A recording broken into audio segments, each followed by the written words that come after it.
heinäkuussa, maaliskuussa alkoi aurinko vähän tuntuvien takaa joskus sarastamaan. Ja äitini meni aina sinne vuononjäälle ja hakkasi sinne avannon jäähän reijän ja sieltä onkin aina pienet tuoretta kalaa siellä oli aina runsaasti. Sitten maaliskuun tienoilla hypäsi auringolla enemmän sarastaan pitemään muutama jo puolen tuntia tummia ylhäällä, niin silloin alkoi hylkeitä nousee jään päälle. Martti Maana kävi tuosta ampumassa hylkeen sieltä jäältä. Äitini usein kun huomasi, että Marttu meni vahtamaan hyljettä jäältä, niin äiti piti kovaa komentoa minulle, etten saanut ovia paukutellen kovia aukoa, ettei hylje oli hyvin arka eläin, että ei se säikähtänyt, että Marttino sai sen ampua rauhassa. Tai tiesi eikin niitä sen, että ne taas oli jotain suuhunpantavaa, jos Marttino sai sen hylkeen ammuttua. Ja niin pian kun Marttino sai ammuttua hylkeen, niin äitin kanssa kilvaan juostiin sinne jo meren jäällä sinne ja rantaan, että vetämään hyljettä ammuksi ylös. Näin Marttino yriti hylkeen ja perkas leikki lihat rasvat erikseen ja lihat jakoi osan meille ja osan itselleen. Sen mukaan sillä oli tarpeeksi aina nuukellaan syötävää suuhun pantavaa. Äitini sitten otti ne rasvat ja laittoi pataan ja keitti ne hiljaisella tulella kauan aikaa. Ja kun oli aikansa keittänyt niitä monia tuntia, niin sitten hän erotti rasvat pois ja kaikki ne talit sieltä erikseen ja sitten rasvan laittoi öljyllä eri pataan ja siitä siilas sitten ja kaikki roskat pois ja ne laittoi uudestaan kiehumaan ja keitti niin kauan monta tuntia, että varmasti oli vesi kaikki pois sieltä öljyn seasta. Ja hän laittoi sitten niin vanhasta peltikannosta leikkasi semmoisen tötterön tai torvan ja siitä muovaalle sitten tuli semmoinen peltituupi semmoinen. Ja siihen laittoi sitten pumpulilankaa siihen sisälle ja sitten otti sitä hylkeen rasvasta keitettyä öljyä ja sitä laittoi sitten jokin vanha nilkkikamma tai milloin mitenkin sattui olemaan joku tyhjä kannu.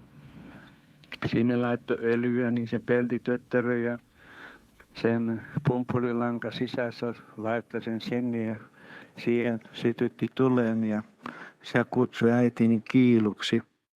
Minä aina mielenkiinnolla ja silmäkovana tarkkailin, miten siitä lamppu syttyy. Ja kyllähän se paloi aina jonkun aikaa, mutta jonkun aikaa palaa, niin rupesi sauena ja kärryämään. Niin äitin piti aina usein mennä saksien kanssa sitten leikkaamaan pois, kun se savusi liian paljon. Äiti minulla usein valitti, että kun on niin huono ja pimiä lamput, ei enää mitään käsitöitäkään ottaa niitä porolappalaisista ja mitä kylän asukkailta, kun ei näe mitään tehdä. Ja se lamppu oli kyllä todella pimiä. Ja päivävalot oli lyhyt vasta maaliskuussa, huhtikuussa sitten alkoi olemaan jo päiväsydän jo pitemmät päivät ja valoisammin. Sitten muutampana keväänä äiti lähti Norjaan kalatöihin jo aikaisin keväällä ja jätti neusin yhteen erään lappalaismemmon tykö hoitettavaksi. Siellä minä olin koko sen kesän ja kesän jälkeen juhannuksen äitini tuli takaisin Norjasta, oli siellä töissä, kalatöissä. Ja sieltä hän toi sitten lampun, öljylampu, sanottiin 10 linjan lampua ja öljyäkin. Ja äiti oli iloissaan siitä hyvillään, että nyt on hyvä lamppu ja se oli kyllä kirkas lamppu. Sitten mentiin joskus siellä käymään siellä kirkon kylässä, niin ne kyseli, kun Marjalla on nyt komia kirkas lamppu, kun tänne asti näkyy.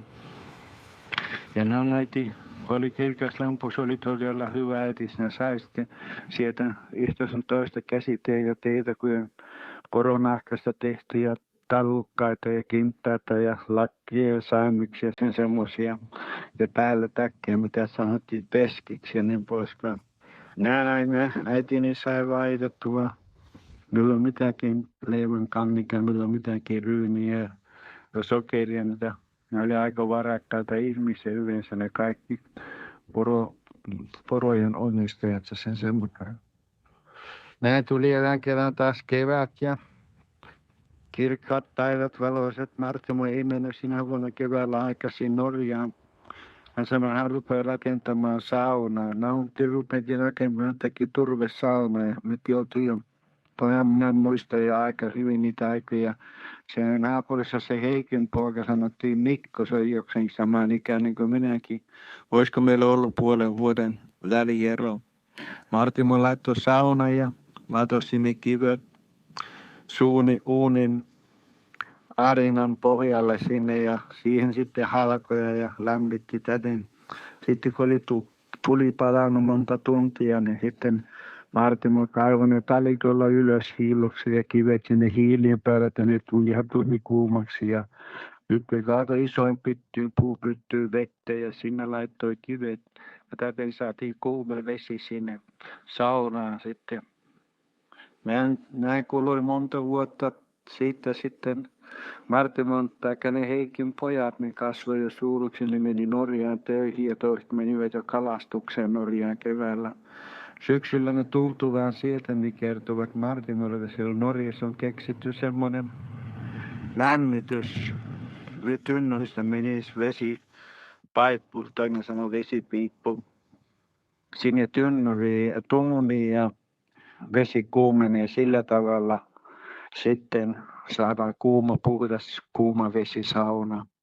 Marttimo kuuntelee tarkoittaa, kuinka se ihmettelee, että kuinka se mii. No niin, ne vaan on, pojat sanoi. Ja Marttimo laittoi sitten, haki sitten jostain, mistä hän haki semmoisen rautaputken, oliko se 2 tuumaa vai 3 tuumaa läpi mittaan. Ja laittoi sen tynnyrin toisen päähän, laittoi sen pytkän sinne vesitynnyrin ja toisen päähän laittoi sinne saunan uunin läpi, sinne kiukaan läpi, se tuli toiselta puolelle ulos ja sinne iso puutappi lyötiin sinne putken toiseen päähän ja